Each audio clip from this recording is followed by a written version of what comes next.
Nabi Hud alaihi salam. Setelah peristiwa banjir besar berakhir, Nabi Nuh dan pengikutnya memulai kehidupan yang baru dalam keimanan yang tinggi kepada Allah Subhanahu wa Ta'ala tanpa gangguan orang-orang kafir. Keturunan mereka kemudian menyebar ke berbagai wilayah yang luas. Ad adalah keturunan Nabi Nuh dan putranya Sam bin Nuh. Keturunan Ad kemudian dikenal sebagai kaum Ad. Kaum Ad bertumbuh tinggi besar, kuat, dan cerdas. Mereka tinggal di daerah dekat Yaman. Kaum Ad dianugerahi Allah daerah yang subur, sungai-sungai yang mengalir, kebun-kebun yang luas, dan hasil bumi yang melimpah. Kaum Ad pandai dalam tata kota dan pemerintahan. Mereka mahir membuat bangunan-bangunan tinggi, megah, dan indah dari gunung pasir di puncak-puncak bukit. Mereka juga membuat benteng-benteng yang kokoh dan saluran irigasi dan kolam-kolam. Ternak mereka pun berkembang dengan baik. Dengan anugerah Allah yang luas dan kerja keras mereka itu, kaum Ad menjadi makmur dan lebih maju dari kaum lainnya, serta lebih disegani. Hal ini membuat mereka sombong dan bermegah-megahan. Mereka menilai kemuliaan berdasarkan kekayaan dan kekuasaan. Pada mulanya, mereka adalah kaum beriman yang menyembah Allah. Lama-kelamaan, mereka mulai menyembah berhala dan patung-patung dari tokoh-tokoh mereka. Berhala yang mereka agungkan adalah Syamut dan Al-Hatar. Mereka menyerang kaum-kaum yang lain di sekitar mereka. Mereka selalu menang dalam peperangan.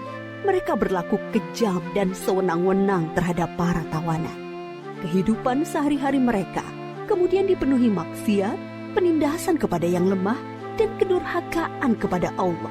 Di tengah masyarakat yang rusak itulah, Nabi Hud alaihi salam diutus Allah untuk menyampaikan ajarannya. Nabi Hud berasal dari keluarga kaya dan terpandang di kalangan kaum Ad. Akhlaknya mulia, cerdas, dan tidak terpengaruh oleh kerusakan kaumnya. Setelah sampai perintah Allah, mulailah beliau berdakwah mengajak kaumnya untuk kembali menyembah Allah. Hai kaumku, sembahlah Allah, tinggalkanlah berhala-berhala itu. Aku tidak meminta imbalan kepadamu atas semua ini. Upahku hanyalah dari Allah. Nabi Hud berdakwah dengan sabar tanpa putus asa. Tak henti-hentinya mengajak kaumnya untuk bertakwa kepada Allah, agar mereka terhindar dari azab Allah, sehingga mereka tidak mengalami nasib yang sama dengan kaum Nabi Nuh. Tetapi kebanyakan kaum Ad tidak mau mengikuti ajakan Nabi Hud. Mereka bersikeras untuk tetap menyembah berhala. Mereka menganggap Nabi Hud lemah akal dan gila. Dengarlah Hud, sembahan-sembahan kami telah mengutukmu sehingga engkau menjadi gila. Ucapanmu ngelantur, kacau.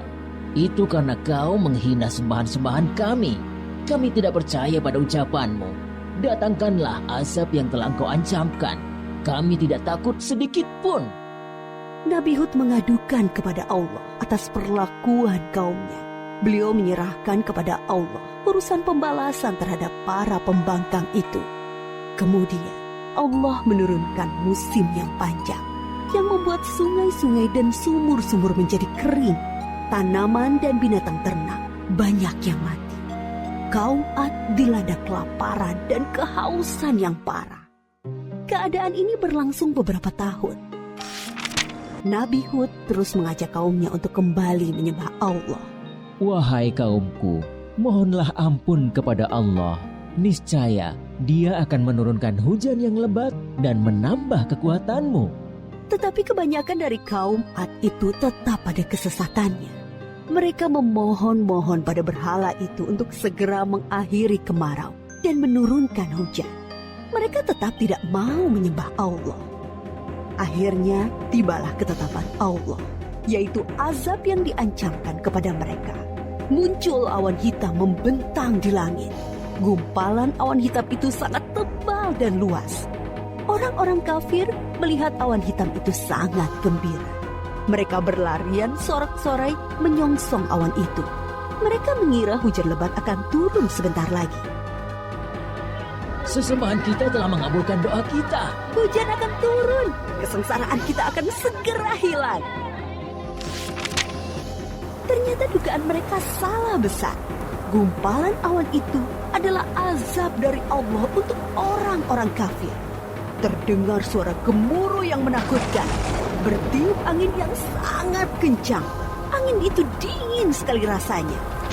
Orang-orang yang semula berkumpul menyambut hujan menjadi panik berhamburan mencari perlindungan. Jerit tangis terdengar di mana-mana.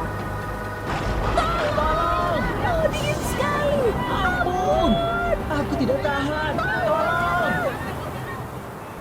Orang-orang itu putus asa dan menyesal. Tetapi sudah terlambat. Angin dingin itu bertiup luar biasa kencangnya. Selama 7 hari 8 malam. Menumbangkan apa saja yang dilaluinya. Pohon-pohon, gedung-gedung megah, rumah-rumah, patung-patung, berhala, semua rusak porak-poranda. Setelah 7 hari 8 malam, topan itu berhenti. Negeri kaum Ad yang megah telah rusak binasa. Mayat-mayat orang kafir bergelimpangan di mana-mana. Tubuh yang tadinya gagah perkasa menjadi seperti batang pohon yang lapuk. Hanya Nabi Hud dan pengikutnya yang diselamatkan oleh Allah dari azab itu.